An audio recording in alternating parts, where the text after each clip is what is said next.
Well, political analyst and professor of political science at Nasarawa State University, Jideofor Adibe, joins us now on Newsnight.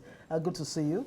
Thank you so much for joining us on Newsnight tonight. I mean, just watching Shiru with that report, that particular platform is a witness to history, a witness to the promises made by none other than our newly inaugurated President Bola Ahmed Tinubu. First off, what do you make of everything that Tinubu said at his inaugural speech, and especially the whole fuel subsidy and what has come of it so far? Well, usually any president, they start on a very high note. But also what we should bear in mind is that every policy has unintended consequences. And yet we don't know what will be the unintended one. People have made arguments whether he should probably have waited for a while and put a few things in place, and consolidated on the legitimacy, the extra legitimacy he got from the relative success of the whole inauguration. And then at least very close to the coming on board of the Dangote refinery, then you can remove it. That's one option. Some people have also argued that he could have just kept quiet, because if you go to some filling stations, especially outside the cities, they do have different pump prices, whether he could simply have kept quiet and then let this thing happen without triggering a sort of panic buying. These are options. And this is where I'd like to comment, Professor Adibe, because for those who said he should have just been mute on that, perhaps they have a point. And let's establish what he said so that people don't run away with what's that. So President Tinubu is saying, I'm not the one who's taking subsidy off by that statement. He's saying he's gotten into office and the budget for the year shows that there is no subsidy. So perhaps Nigerians should first of all, internalize the honesty and transparency of a man who's just assumed office. Okay, I see what the point you're making, Suleiman. But what comes to people's consciousness is when he said subsidy is gone. And as the new president, he also has the power to say, look, we're going to rethink the whole thing. But he didn't. I'm not saying that would have been the best option, because it also depends on the kind of messaging he wants to communicate. Earlier during the inauguration speech, he had said something like, do not pity me, I asked for this job. So he probably wants to communicate the message that he's prepared to take tough decisions. Right. So but taking that tough decision has consequences. For example, you see the return of the fuel queues. And if it leads to high inflationary pressures, then how is he going to, fulfill the other part of the promise when he said, oh, I'm going to make sure that the cost of borrowing is lower, the interest rate is lowered? Because in periods of high inflation, economists will often say you need to, hide interest rates. But as we said, maybe he is prepared to manage these consequences. It's simply a matter of style, and we have to wait. He actually said over and over again that he's not indecisive. He is perfected the art of making those tough decisions. Maybe that's what he wanted to communicate. Regardless of how popular, or otherwise they are. But of course, it's not just the fuel subsidy issue that he touched on.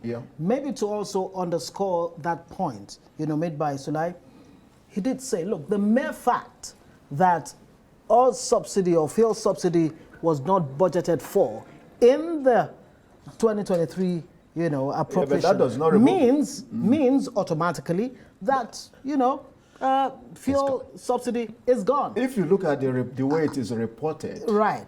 It's the reporting now that's the challenge. No. Even what I thought he meant to communicate. When he said fuel subsidy is gone, it's just like you're reading the small print before you start looking into the context of what he said. It's like saying, read my lips. Yes. No more. What he wanted, taxes. I think he wanted to communicate. Right.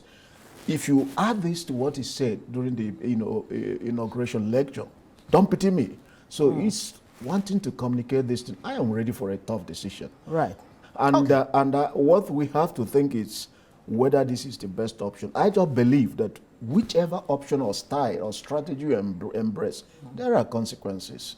So if you want to consolidate on the kind of, extra legitimacy you got from the inauguration by doing one or two low-hanging fruits to consolidate, broaden your legitimacy base before phasing it out. That's a style.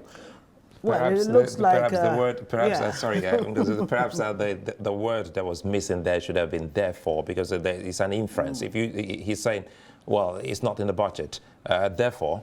It's gone. So now let's move on. Don't put that one. That's the one he emphasized. Well, I mean, if you listen right, to the I mean, first, that's a lot of damage it's the same control thing. he has to do now. We understand. It's what people have chosen to comprehend. But because basically, if you're saying there's no provision for what should have been, then what does that also he mean? has the powers to make supplementary budgets. And when we talk about supplementary budgets, again, so, I mean, let's keep in mind. I think it's more of what the message and what he wants and to again, communicate. yeah, absolutely. And again, let's also keep in mind that even surprisingly, the opposition parties, specifically the Labour Party, had also said if they had won the election, they would take off subsidy. Now, speak to us on that, how important this subsidy debacle is to us as a people. It's something that looks like it must go, isn't it? Well, I think there's a unanimity of opinion that it should go. It's a tough decision for anyone. And not forget that in about 2012, Tinubu was among those who were questioning whether there was any subsidy at all. But we have moved on from that. And I actually believe both Tinubu and Atiku and Obi, they have more in common, because they are three free marketers. And they will have probably embraced the same set of economic policies, differing only in strategies. So I think there is no way it's not sustainable. If you look at World Bank reports saying that 96.3% of our revenue is used to service debt, CBN report is 106, it's simply not sustainable. Yeah. The problem is, how do we go about it?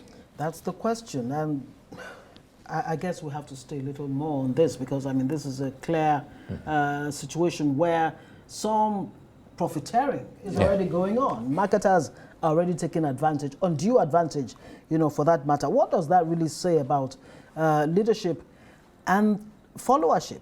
A lot has been said about the need for the followership to actually, set the right standard so that the leadership can follow.